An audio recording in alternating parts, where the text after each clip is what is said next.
Hi, is anybody there?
Hi, good evening. कैसे हो Manmohan?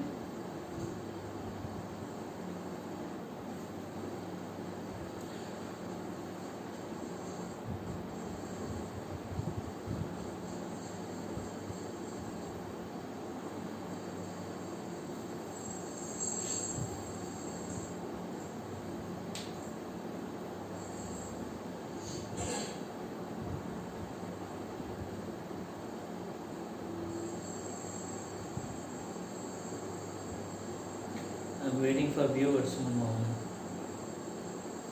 I hardly have any viewers. Hi Hari, good evening. Hi, good evening. Hi Magesh. Sorry, I had some problem with my Wi-Fi, camera, everything all of a sudden. I hope now it is fine.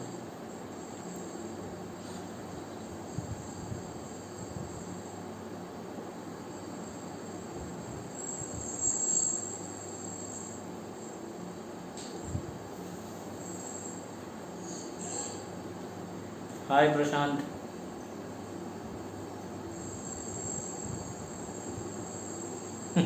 Ama Hari. Waiting for viewers. I hardly have any viewers. Hi Hari, good evening. Hi, good evening. Geophagus. I know Hari is having. I hope Magesh is having Geophagus. Prashant, I don't know. I know Manmohan is having. Rest of you, I don't know. How many of you have Geophagus in your tank?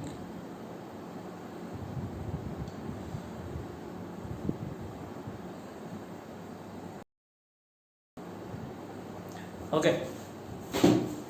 Let me just start the thing which I would like to tell you. So, today I wanted to talk about Geophagus. So, well, most of you have Geophagus, right? So, whatever I'm going to tell today is for beginners. So, if you are expert and you have so much knowledge, I don't think you may be enjoying this video, but still, this can be a session just to sum up whatever you know. There may be something which you don't know. So to start with, we all know Geophagus comes under the genus cichlid, and they are basically from South America. South America, specifically from Amazon. You can find them in Orinoco, you can find them in Guyana, you can find in Rio Negro, you can almost find them in all tributaries of Amazon. So Geophagus, the meaning comes like this. Geo means earth, phagus means eating, earth eating. So that is why the species is called Geophagus.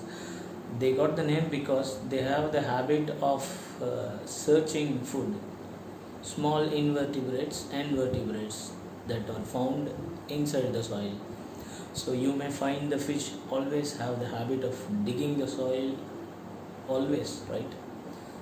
They used to dig the soil and take the food, or even when there is no food, they have the situations like Geophagus, they have Gymnogeophagus, they have Microgeophagus, and some are even classified to Biotodomo.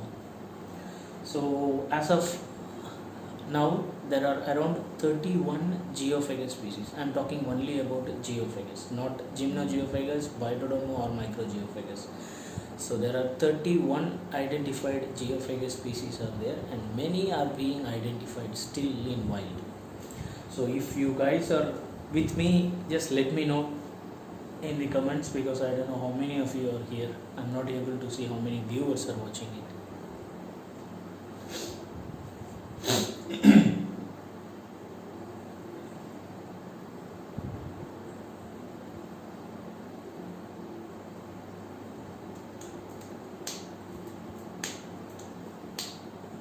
Thank you, Magesh.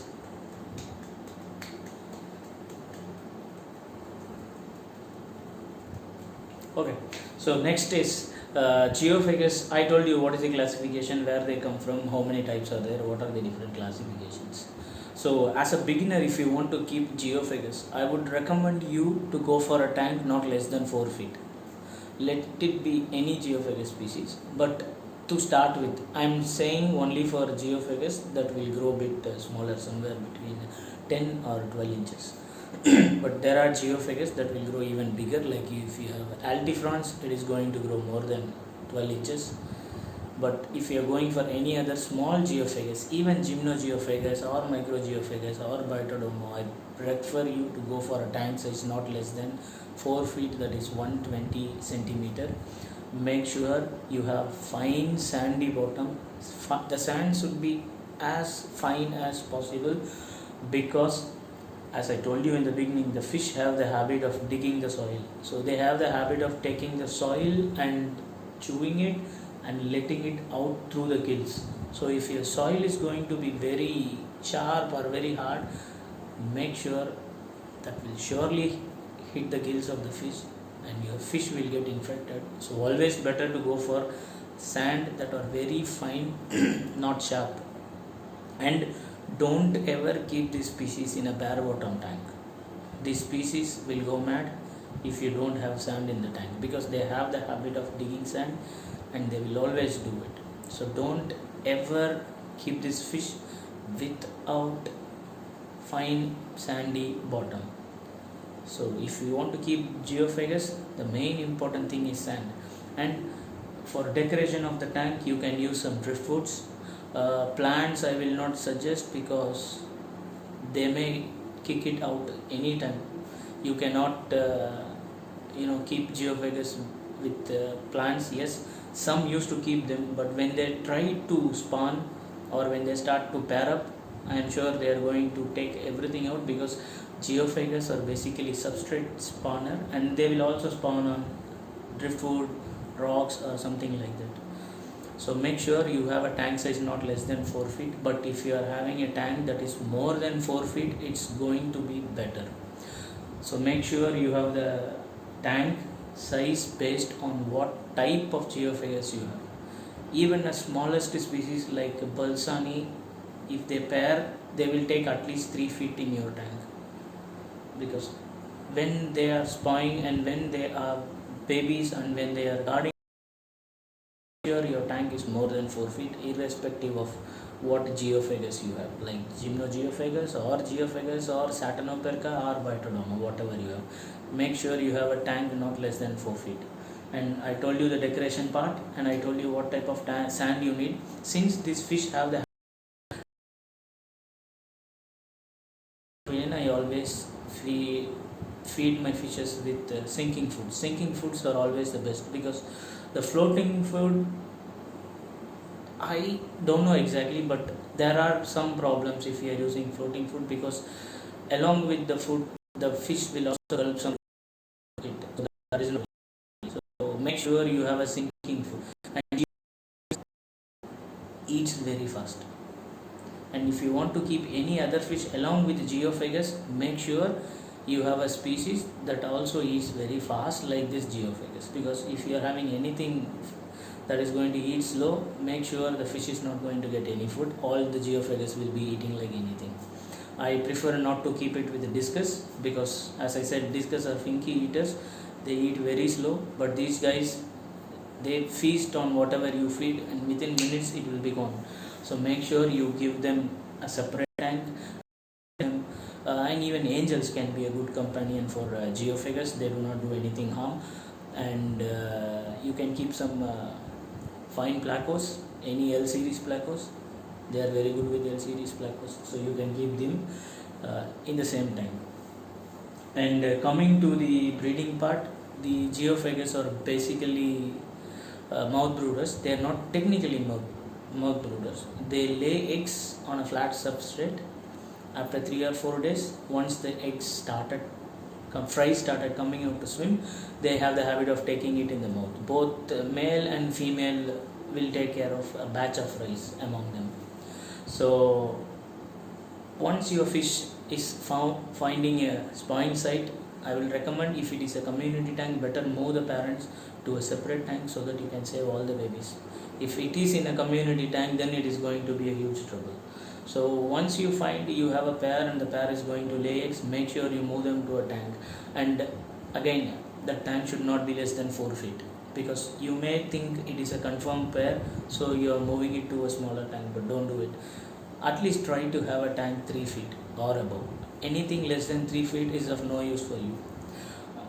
Again, it is very confusing. Some people say I have breeded in 2 feet, some will say even 1.5 feet, so I don't believe in all these things. But if you really love keeping them and breeding them, make sure you breed them in a tank not less than 3 feet if it is a confirmed pair. Else, go for a full tank that is not less than 4 feet. Hi Karthik.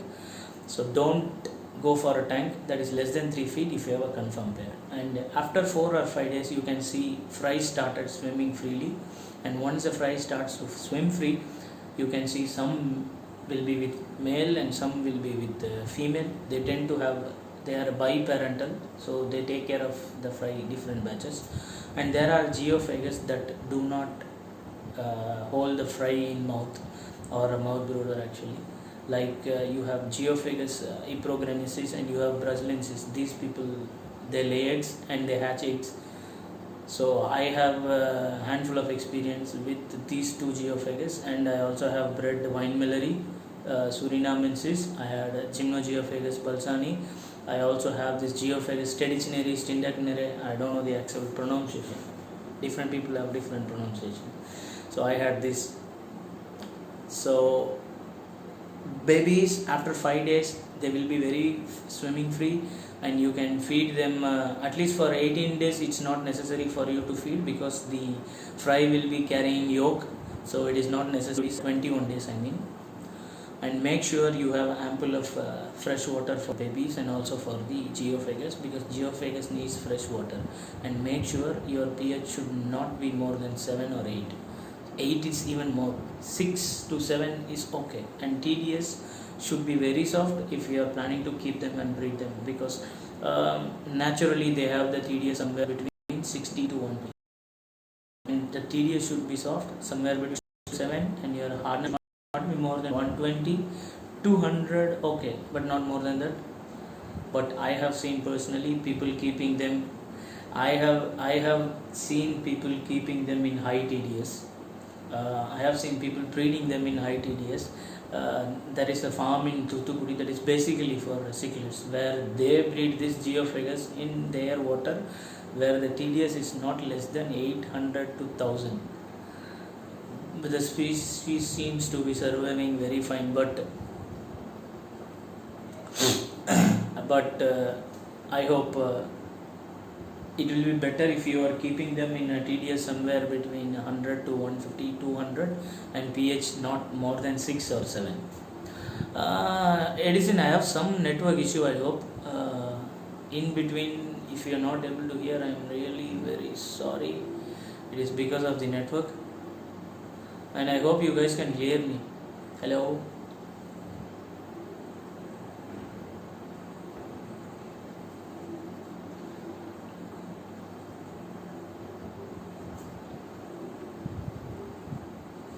So these are all the basic things if you are a beginner.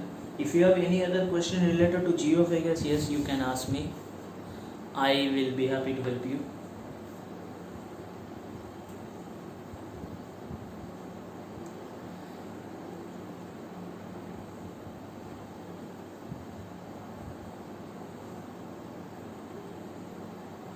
So you have any questions, guys?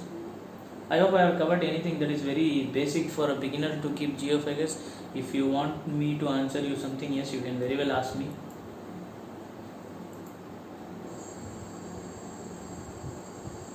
Hi Mahesh, sorry, I had some problem.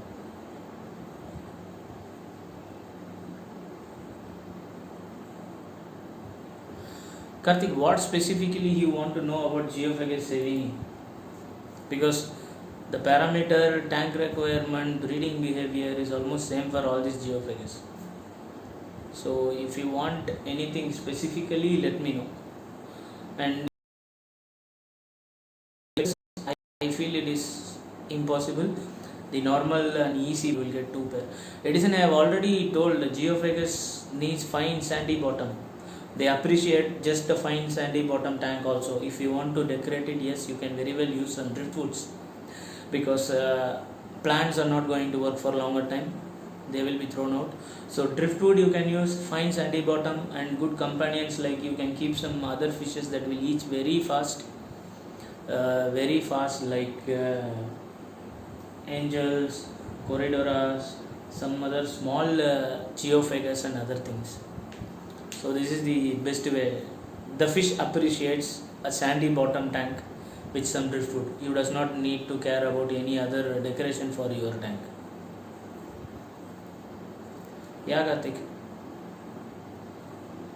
Is Newry River sand okay? I personally feel Newry River is bit bigger, Mahesh. I will not recommend Newry River.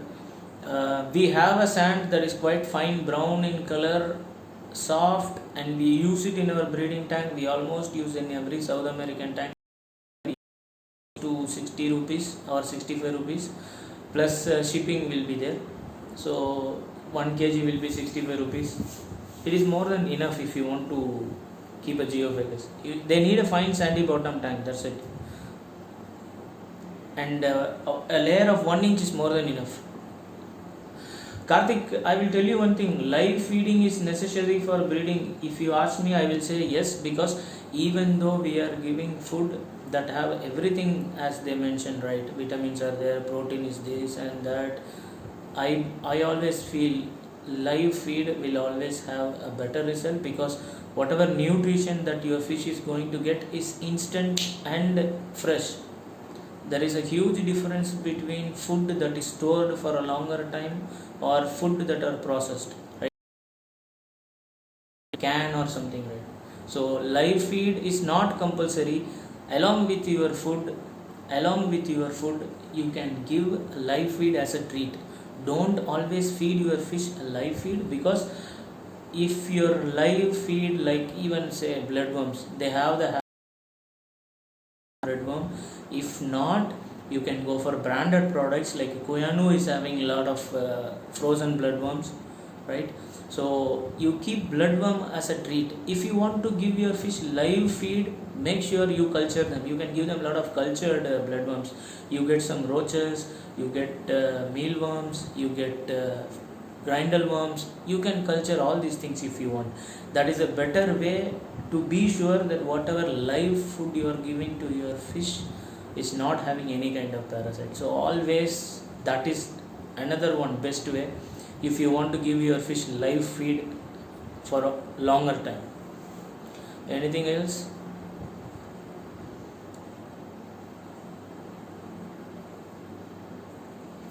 So if you want me to cover any other topic or anything else in future videos, you can very well put that in the offline video comment, not here, because when you comment here it will not be seen later. So you can comment it on the offline video once it gets uploaded. And don't forget, on Saturday evening 6 o'clock we have a live Google Meet hangout session with Beta about native fishes and how to keep the native fishes. If I am not wrong, I will have at least 100 people there, so you can just join there and ask your questions about native fishes. Karthik, water chemistry, does it hamper? Water chemistry does not have any kind of issue with live feed, but make sure if you are giving live feed for your fish, you will need water change every alternate days at least, because the amount of nitrite and nitrate or ammonia will increase more if you are giving live feed, because the fish will have lot of waste and ammonia will be high. So it will not affect your water chemistry, but it will increase the level of ammonia and nitrite. I am saying it does not have any kind of issue with pH and TDS, but it will increase your ammonia and nitrate. So if you are giving live feed, make sure you give them plenty of water change every alternate days. Culturing, cleaning, live feed, Mahesh, I never do all these things. I directly get it from the people who sell it, sterile bloodworms. I get it from them. I don't know how to sterile the bloodworms. Normally what I do is I clean it with the fresh water, then I will float them in 15 or 20 minutes on a potassium permanganate mixed water, and then I will rinse it. I will keep it few minutes in formalin mixed with water, and I'm not sure whether these are right way, but this is the way I do. I do not have any kind of issue with it. But again, it is going to be a risky one if you are doing sterilization at your own level. Better go for things you get it in packed. That is always best. And filtration, it is better, Edison. The normal filtration formula for every tank will be better. 3 times the volume of your tank. That is best to discuss. Always go for canister filters. Just on good canister filter, because that is going to save a lot of your time. That is going to give good clarity in your water, and always go for better solutions, and try to add some additives, not additives exactly, like Chem Purigen. You can even go for other products that will help to enhance your water quality. Chem is having, Aquatic Remedies is having, even we have in reef flowers also. We have essential minerals that needed for all these fishes, South American specifically. Minerals for Tanganic and cichlids are there. You can refer our website anytime. So all those products are already there. Packed as in branded. Magesh, see, packed as in not only branded like Hikari, there are other people who give you these kind of cultured live feeds and bloodworms. So Hikari is again a good solution if you are ready to invest high. Yes, Hikari is a better option. You also have Koyanu that gives you the packed live worms, sterile live worms, and you can also get it from reputed breeders. There are a lot of reputed breeders who sterile the worms by themselves. You can get help from them. Karthik, my tanks, to be frank, all I have is sales tank, Karthik. I do not have any kind of escaping as such. I have to make it ready because I just shifted to a new place, so where I will obviously have some tanks scaped, but it is not going to happen now.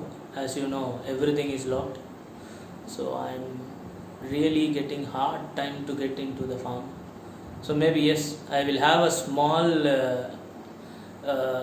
small session on how to make escaping for different fishes, starting with African, South American. I already have a plan to have some live sessions on it. Surely we can join. I will let you know when it will happen, but not now. Once this quarantine period is over, we can plan it. If you feel Hikari is expensive, then go for your own cultures. You can get the culture sources from different people. You can ask Mr. Krishna from the other aquarists. He have cultured worms, roaches, grindle worms. You can ask them, and there are few more people I see in Facebook. They randomly post grindle worms are there, mixed whale worms are there. So you can get all these things. These are all homemade, so you need not worry about parasite and other issues like you directly feed a bloodworm from someone else. So anything else, guys? If you want me to talk, you can very well let me know in comment box below what type of video you want and what type of information you want. If you have anything in specific to be explained, let me know. And surely I will have a session on live feed, because many of you were asking me live feed. So I will surely have a small session on how to make mealworm, superworm. Make sure it's not a problem, Edison. Mealworm, superworm, yes, you can feed your Geophagus. No need to worry about it. You can feed. So soon I will have a small session on how to make food for discus actually. Well, you can very well feed the same food for almost all South Americans, because they all have the same similar kind of diets. So I will let you know how to make it. I am not going to do any kind of demonstration, but rather I will tell you how to do it. If possible, I may do a demonstration, not here, at my own place once this lockdown is over. So even grindle worms work. Magesh, grindle worms are good ones, Magesh. Go for small ones. Grindle worms are good only for fry. That is not going to happen. Edison, any other species best for Geophagus? You can keep some giant tetras, like Colombian tetras you can keep. You can even keep ruminos if you have a very large tank.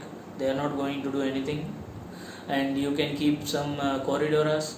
You can keep some placos, South American placos. You can do.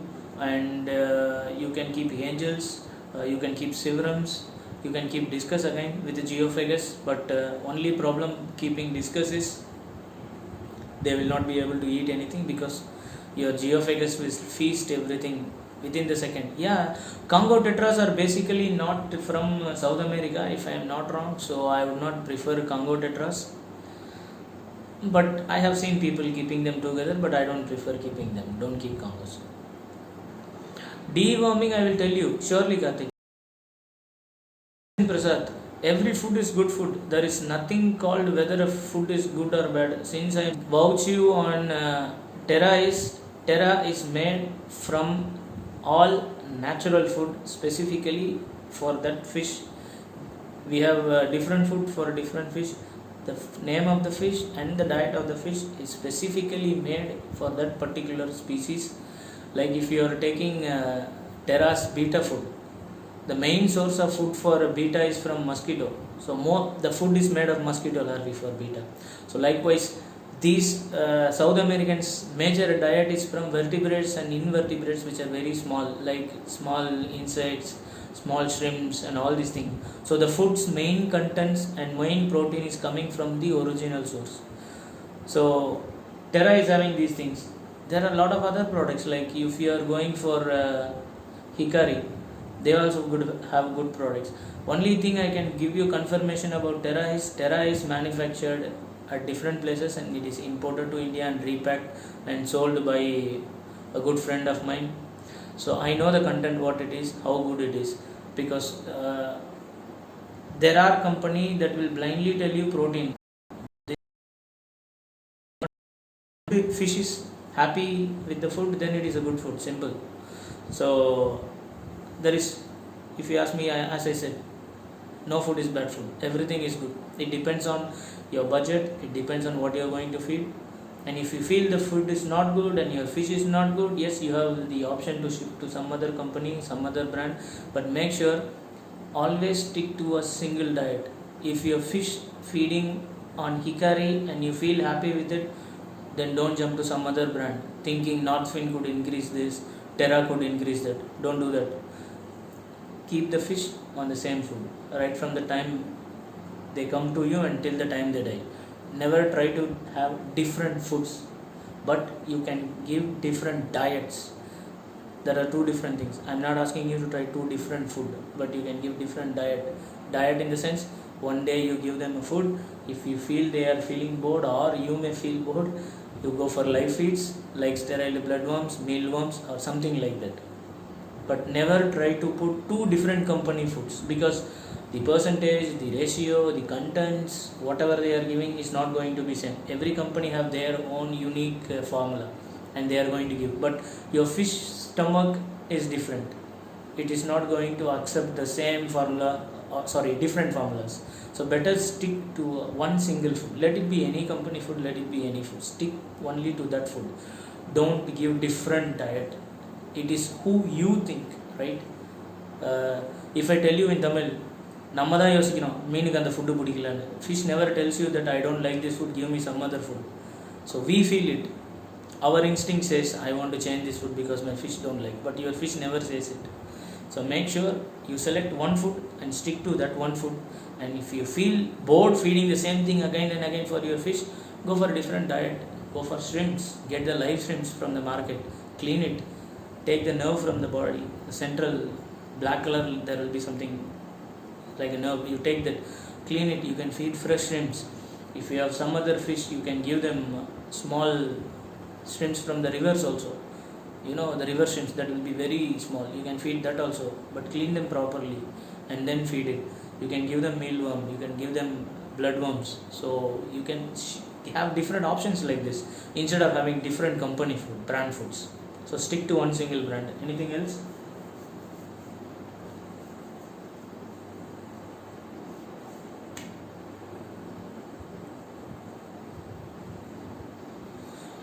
Okay, so with that being said, I will close today's live streaming, and once the video gets uploaded, you can add any topics that you want me to cover in the comment box, and if you feel I missed something, you can remind me, and we will have a separate session just for the missed topics.